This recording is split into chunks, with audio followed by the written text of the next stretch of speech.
Malaki rin pala ito.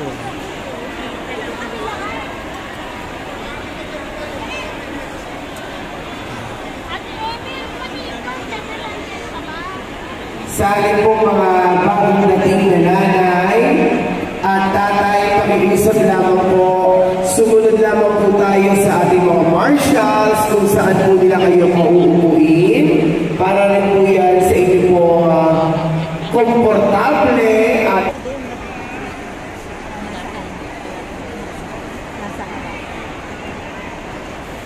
may sa paglabas. Ginagawa po natin yung maayos na row by row na upuan para po mamaya sa paglabas. Tugdan po tayo sa ating po mga marshals.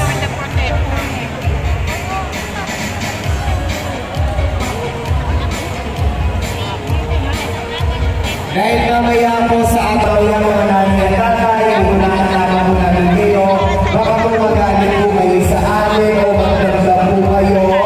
Kaya po natin ginagawa ang pagsunod sa mga actionettes para po sa inyo na rin na mabilis at komportable paglabas mamaya.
Sa aming buhay, ang makisagawa namin ngayon ang mga gawain na may kabutihan at pag-ibig sa aming kapwa. Maibahan naman namin ang aming makakaya sa aming mga kasama sa pag-ibig na ito.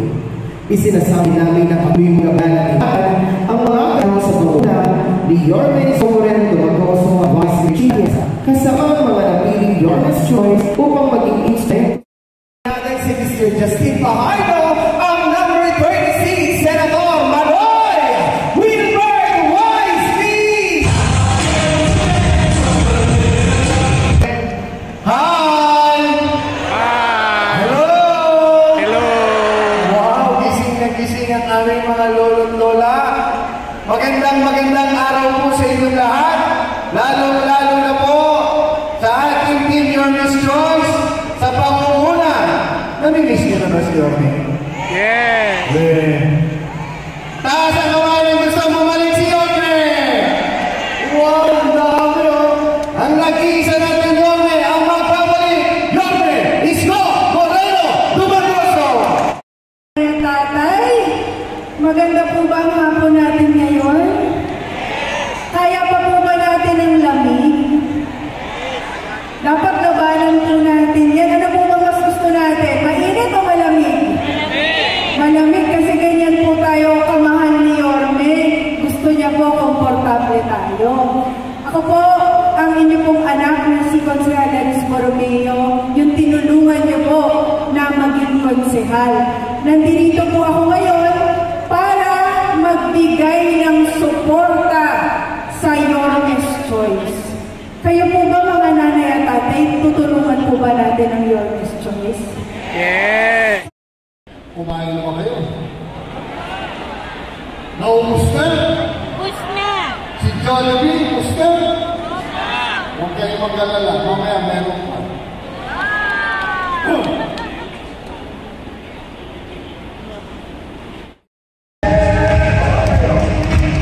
Magandang hapon po sa inyo lahat.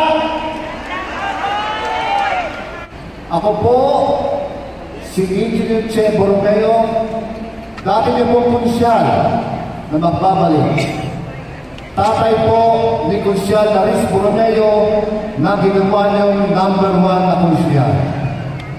Kilala niyo ba si Marcel Laris Romeo? Andiyan po siya, oh. Di ba maganda? Mabuti na lang, nagmana sa tatay. Nagmumula ang tapat na paglilingkod sa ating kapwa. Ang may paninindigang konsehal. Palakpakan po natin ang ating kabady, Councilor Bobby Espiritu. Magandang hapon, mga kabady! Kamusta na po kayo? Una-una, nais ko po muna magpasalamat sa inyo. Noong nakaraang halalan, ginawa niyo pong konsehal ang inyong kabady. Kaya maraming salamat po! Councilor Atty. J.D. Hizon. Bago ko magsimula, nais ko po muna lahat kayo pasalamatan. Alam ko po, mas marami kayo ibang mga pwedeng gawin ngayong araw na to. Pwedeng nagpapahinga lang kayo ngayong hapon, oras ng siesta na yun. O kaya pwedeng nag-aalaga lang kayo ng apo. O kaya baka namimili na ng mga pamasko natin sa ating mga mahal sa buhay. Pero, nung nakuha niyo yung invitation ni Yorme, pinili niyo po kami makasama ngayon. Yung pagpunta niyo ngayon, at pinapakita niyo sa amin dyan, ay interesado po kayong marinig ang mensahe ng Yorme's Choice ngayong araw na ito. Kaya sa pagpunta niyo pa lang dito, sa inyong lahat, maraming salamat po sa pagpunta niyo ngayon. Palakpakan naman natin ating mga sarili. Ako bago ako pumunta sa inyo, tapos ano ba ako yung humahagod pa ako dahil meron po akong gift-giving ngayon ng Toys for a Cause, kami po ni Boss Toyo.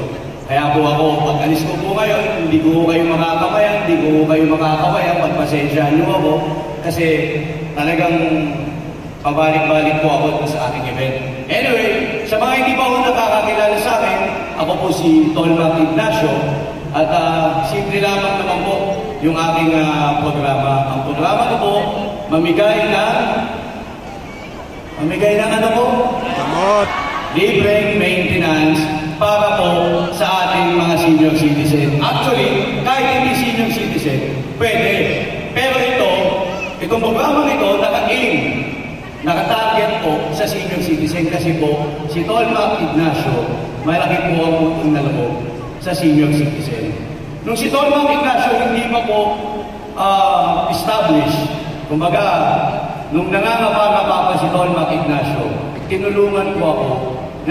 Magandang hapon po sa inyo lahat. Akala niyo si Bobby Villa? Biro lamang po, bonggang Villa lang po. Kaya sa mga hindi pa po nakakilala sa akin, ako po si Sed Laureano. Kapitbahay na naman din po. Taga-barangay 759 po ako. Nanukulan din po ako bilang kagawad sa aming barangay. Kaya po sa pagsiservisyo ay hindi na rin po tayo bato. Nais ko lamang po i-share sa inyo kung ano po ba yung pangarap ni Sed Laureano para sa inyo sa 5 distrito at syempre yung mga nais nating gawin pa. Kasama na rin po dito ang ating mga nasimulang programa. Hi! Wow, gising-gising. Kala ko natutulog si tatay kanina dito pag gano'n-gano'n na yung ulo eh. No, sa inyo lahat, ako po inyong katropa, magsyaluhan niyo pa ako. Okay na may natutuwa, nandito kayo lahat, kahit lunes na lunes. Imbis na nagbabantay kayo ng mga apo. Iba kayo taga-bantay ng apo. At least hindi na kayo taga-saing ngayon o tapos na kayo magsaing. Sa inyo lahat, tuloy lang po ang mga servisyo natin, lalo na po ang mga taga-San Andres. Alam niyo naman po ang pagmamahal ko sa inyo. Mga bumbero po natin, nagbabantay sa inyo 24/7. Alam niyo naman po kung nasa mga bumbero natin, nandun po sa Mizobel, sa Miriles, sa may Pablo Campo. Nandun po lahat sila. At ingat pa rin po tayo sa sunog dahil napapadalas po ang sunog ngayon. At ngayong New Year, nakikiusap pa sana, pakiusapan natin mga apo natin, huwag na lang magpaputok. Sunog, iwas pa tayo sa disgrasya. At syempre, importante, magsama-sama na lang tayo sa New Year, mag-enjoy na lang tayo, nakasaglan natin yung sounds natin, buksan natin ang ilaw sa bahay. Yung kung paano. Ano pa po, mahal na mahal po ang mga senior citizen. Dahil po unang pagpupo pa lang ng 207 bilang Rosyal, isa po ako sa may unang may akda. Vice Mayor pa lang si Lourdes Mulmon. Yung libre sine, alam niyo ba yun? Yung libre kayo sa mga sinihan tuwing Monday, Tuesday, saka Thursday. Kailangan po natin ibaba ang presyo ng kuryente. Bakit po? Unang-una, Ito po ang pangunahing layunin ng batas na ginawa ng Kongreso 23 taon nang nakararaan. Ano pong nakalagay doon? Letra por letra. Idulot mo ang kuryente sa mamamayang Pilipino sa abot kayang halaga. Abot kayang halaga po ba ang presyo ng kuryente ngayon sa ating bansa? O abot langit?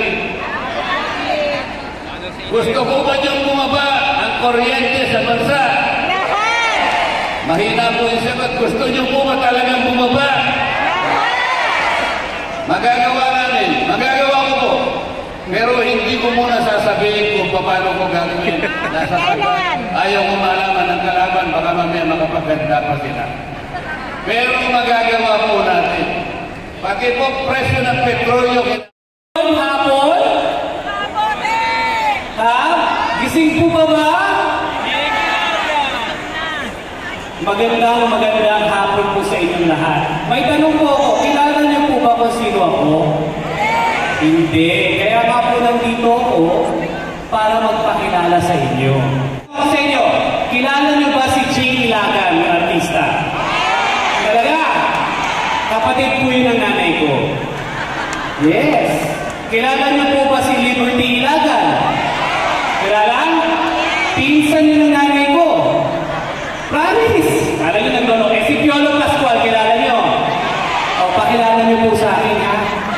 Hindi ko po siya kilala. Alam niyo po, galing po ako sa pamilya ng mga artista. Tama? Ano po? Correct! Kaya lang po, isinantabi ko po yun para pumasok sa larangan ng negosyo. At thank you po. At yung negosyo ko po na tinayo, ang pangalan po Angkas. Sino po nakakilala ng Angkas dito? Ako, napakadami po. Alam niyo po, ikikwento ko lang po sandali yung Angkas, dati po yan, kaya naisip ko, yung habal-habal. Pero hindi kami tumigil doon. Dahil kahit legal yung hakit sabihin nito, wala silang accident insurance. Pag may pasahero na aksidente, walang habol. Wala silang health insurance. Lahat ng mga benepisyo wala. Binigay po natin yon sa Angkas Biker.